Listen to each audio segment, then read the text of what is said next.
Last night I had a paranormal battle happened. A manifestation of something paranormal within my home. Today I want to talk about potentially haunted homes built on newer foundations, newer locations, and it's built on grounds that somehow intertwine, potentially interfering, potentially leading to a haunting. This is my experience. I moved to Arizona 5 years ago, and going over 5 years. And when I first moved in, there was an old man, and he spoke, and he said to me that you sleep on the floor. And I don't know if it was because I was intimidated because he was an older man, or if it's, we got to be very, very, very aware and cautious about the people that we let close to us, the people that we let give advice to us, because sometimes you believe these lies. And moving into this place, there's been, for me personally, in a battle. And my children, Samuel and Maximia, they have their own beds. And it has nothing to do with them. It's not affecting them. This has been how it's been affecting me. However, I have been needing to be really close to them, overshadow them, overprotect them, for 5 years. Basically, on the floor somewhere, where in close proximity, on a couch somewhere to their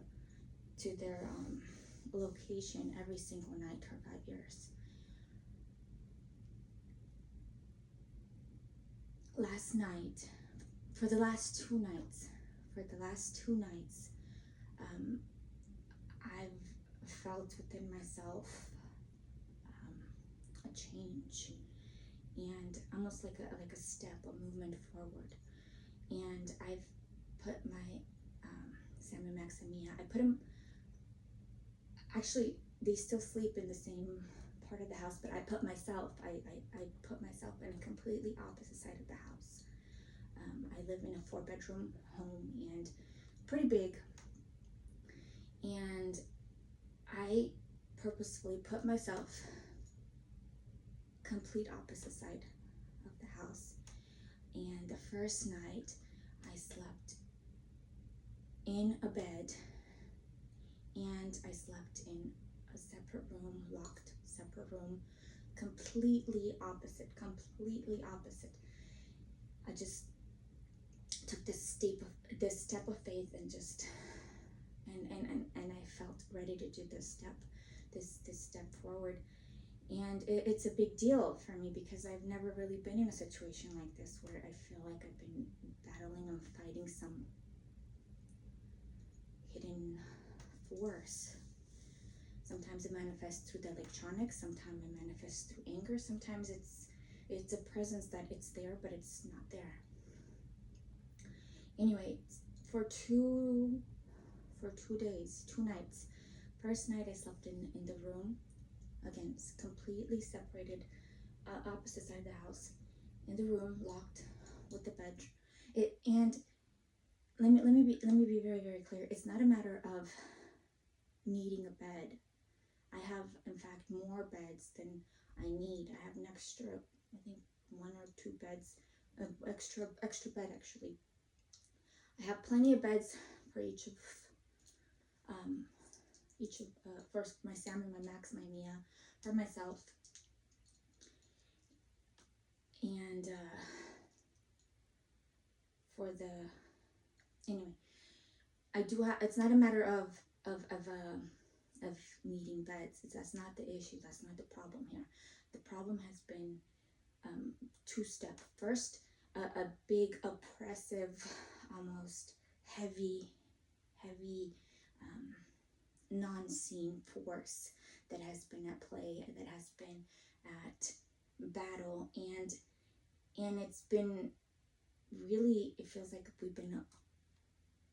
it's been up to me to make sure that it is up to me, because I'm strong. And back to the story. First night went fairly smoothly. I tucked my Sam and my Mia in beds, and then I retreated to the opposite side of the house, on the bed, closed the door, locked the door, enjoyed some rain, and it felt good when I woke up in the morning. It felt on a soft bed, it felt refreshing, it felt relaxing, and there wasn't very much friction, there wasn't very much of anything. It felt pretty normal. The second night, last night, there was, I kid you not, there was a presence. First time I'm dealing with this. There was a presence that was literally battling for my bed. A presence that was attacking on the paranormal. And did I give up my bed? No. I stayed. And it made this entity very, very angry. I'm not sure where or where this form of energy is collecting itself from.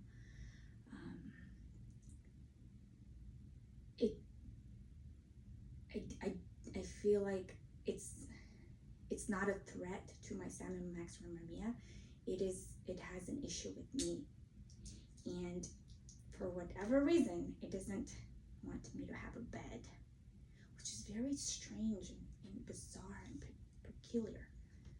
I mean, what's the purpose of a bed? A bed could be a bench. It could be a mattress. It could be a bunk. It could be a sofa, right? It's where you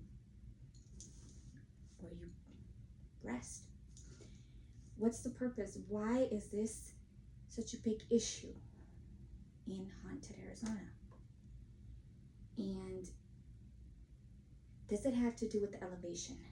A bed is slightly off the ground, meaning that maybe if there's planes or different dimensions, now we're talking about a whole different realm of things.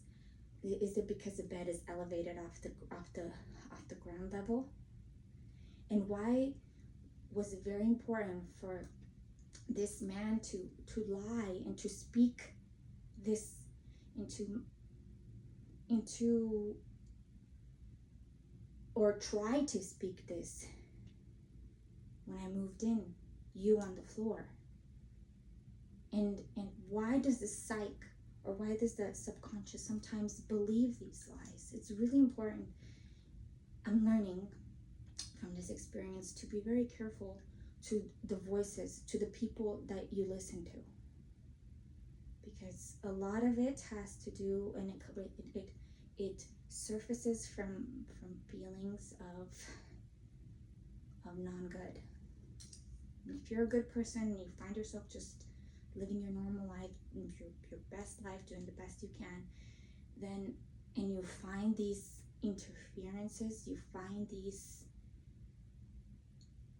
encounters or these particular paranormal, I'm not sure how tonight's gonna go. If it's gonna be smooth sailing, or if it's gonna be another fight with some angry paranormal thing. I'll need to update after tonight, or maybe I'll make a video and while I'm sleeping or something. You know how you see those videos of leave a video directly on you. I mean, I have cameras, but I'm going to specifically focus it. And because it seems like whatever is happening or targeting or attempting to pollute or to overtake or to overcome, it seems like it's in opposition with me, and it's not in agreement with me having my own bed in my own house, in my own home. And this is quite a big step. For 5 years,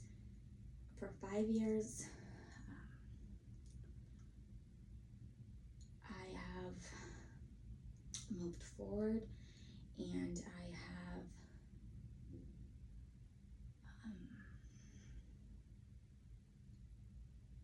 I've encountered different sorts of strange and unexplainable in this location, but I'm not going to be talking about some other that stuff. I could talk about that stuff later. Some other stuff that's been really out of the usual. For now, I hope you have a good bed to sleep on. Like I said, I've never had this issue before. I've always slept on beds before. I've never had an encounter, especially with something paranormal, where it feels like I'm in competition for the bed. Are you sleeping on the bed tonight? Are you sleeping on the floor tonight? Or up on the ceiling tonight? And it is really bizarre because it feels like, it felt like, I'm going to go back a little bit into last night's experience. It felt like me being in my room, again, completely opposite side of the house. It felt like my energy, my presence irritated this other entity that was trying to occupy this room. And it's not okay, because I don't know how this is happening, or what kind of equipment or what kind of interference I'm picking up on. And hopefully it gets the clue and it gets the hint. Hey, get the fuck out. This is my house. This is my place. This is my room. This is my area. You're not welcomed here. I'm trying to say this in the most nicest way possible, because I'm not entirely, I don't fully understand why or what the obsession is with a bed occupancy. This is a house. It's not a hotel. It's not. And even if it was a hotel, or even if it was a different sort of living situation or living form, what is the obsession with a haunting in Arizona that is focused and fixated on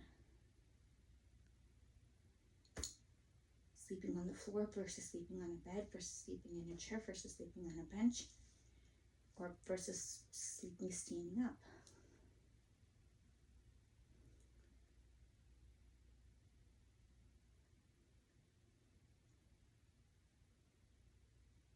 It is very spooky to even. I can't fathom any further or plausible explanations, or even try to make sense of it. I'm just confessing, dutifully confessing, and now that I've let this off my chest, I feel a lot better. I will see how tonight goes, and I will need to make a follow-up video, and maybe make as many videos as it takes until this force or form or entity or paranormal or this extra existence that is trying to steal my life, until it vanishes, until it gets the freaking clue, until as long as it takes.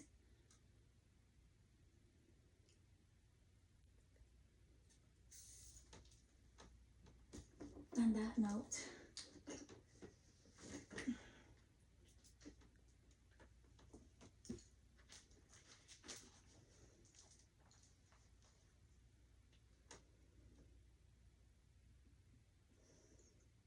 It's talking about burials.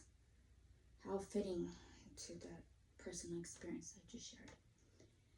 Today's message is about, today's word, today's inspiration is talking about burials.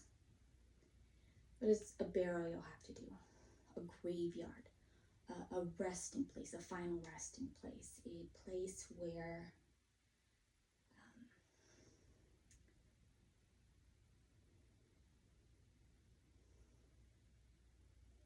a place that's an ending, but in the spiritual sense, it's also a beginning in the afterlife, depending on what you believe.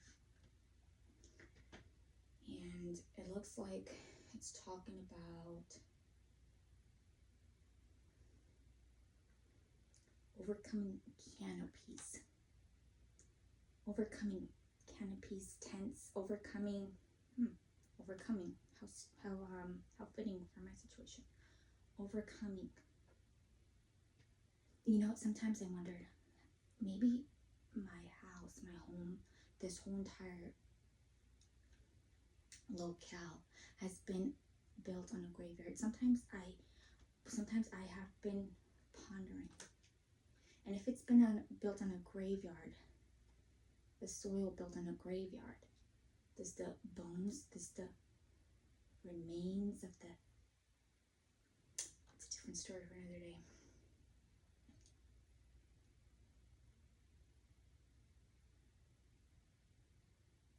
And this talks about overcoming into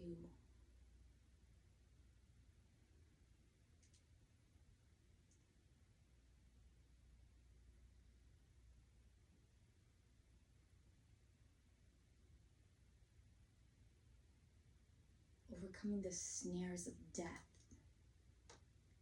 Overcoming the snares of death. That sounds deep. Overcoming the snares of death.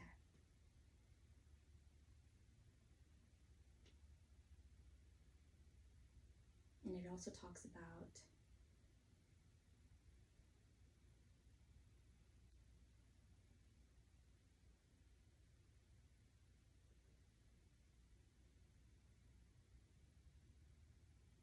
it seems like it talks about persistence.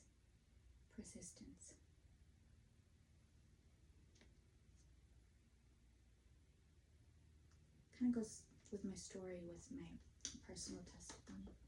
Overcoming the snares of death. Be persistent to overcome any situation that you find yourself in, no matter how strange, unusual, out of the ordinary.